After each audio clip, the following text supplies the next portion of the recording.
జయశంకర్ భూపాలపల్లి జిల్లా కాటారం మండల కేంద్రంలో విద్యార్థులచే పోలీసులు యాంటీ డ్రగ్స్ ర్యాలీ నిర్వహించారు.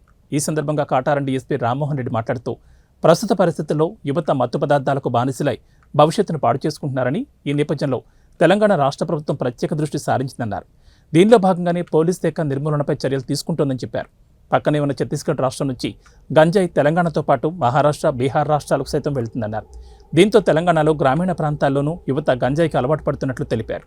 దీనిని నిర్మూలించాల్సిన అవసరం ఉందన్నారు. తొందరపాటులో ఏదో ఆతృతలో దానికి చిన్నగా అలవాటు పడుతున్నారు. తర్వాత అలవాటు పడిన వాళ్ళు అలవాటు క్రమంగా బానిసలుగా మారిపోతున్నారు. ఈ క్రమంలో వాళ్ళు ఈ యొక్క మత్తు పదార్థాలని కొనడానికి ఇంట్లో వస్తువుల్ని అమ్మడం కానీ, లేకపోతే అనేకమైనటువంటి ఆర్థిక నేరాలు అంటే దొంగతనాలు చేయడం కానీ, దాని తర్వాత అందరి పరిశ్రమలో ఉంటే ఇతరులని కానీ కుటుంబ సభ్యులు కానీ చంపిన సందర్భాలు మనం చాలా చూస్తున్నాం రెగ్యులర్గా. కాబట్టి ఎట్టి పరిస్థితుల్లో కూడా ప్రతి ఒక్కరూ కూడా ఈ యొక్క మత్తు పదార్థాలని, గంజాయిని తీవ్రంగా వ్యతిరేకించాల్సినటువంటి అవసరం ఉంది.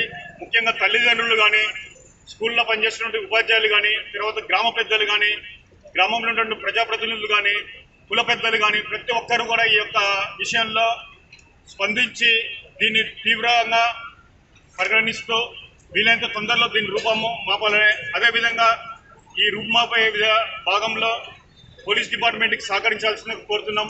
ముఖ్యంగా ఇటువంటిది ఎక్కడైనా సరే అమ్మకాలు జరిగినా, వాళ్ళు వాడకాలు జరిగినా కూడా వాళ్ళ మీద కేసులు కంపల్సరీగా పెట్టడం జరుగుతుంది. కాబట్టి ముఖ్యంగా తల్లిదండ్రులు మా వాడు కొత్తగా ఇప్పుడే ఉపయోగిస్తున్నాడు దాన్ని అంటే మాత్రం దాన్ని సహించేది లేదు, కేసులు అవుతాయి. కాబట్టి మీరు వీలైనంత వరకు యువత ఉన్నటువంటి తల్లిదండ్రులు దీని మీద ఒక దృష్టి పెట్టి వాళ్ళ యొక్క యువత ఏం చేస్తుంది, వాళ్ళ యొక్క పిల్లలు ఏం చేస్తున్నారు, తర్వాత చదువుకుంటున్నారా, అంతే అదేవిధంగా కాలేజీలో పోయినప్పుడు ఇటువంటి ఏమైనా అనుమానం ఉన్నట్లయితే ఇమీడియట్గా పోలీస్ స్టేషన్కి మీకు ఇన్ఫార్మ్ చేయొచ్చు. తర్వాత మీ యొక్క సమాచారం గోప్యంగా ఉంచడం జరుగుతుంది. దానివల్ల వాళ్ళని కౌన్సిలింగ్ చేయడం జరుగుతుంది మొదటి స్థాయిలో. తర్వాత వాళ్ళు వినని పక్షంలో ఉంటే కేసులు పెట్టి జైలుకు కూడా పంపించడం జరుగుతుంది. అదేవిధంగా విక్రయదారులు కూడా చాలా చిన్న మొత్తంలో విక్రయం చేస్తున్నట్టు మాకు తెలుస్తున్నది.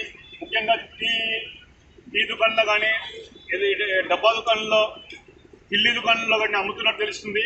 ఎవరిని ఎంత చిన్న మొత్తంలో అమ్మినా కూడా ఉపేక్షించే పరిస్థితి ఉండదు.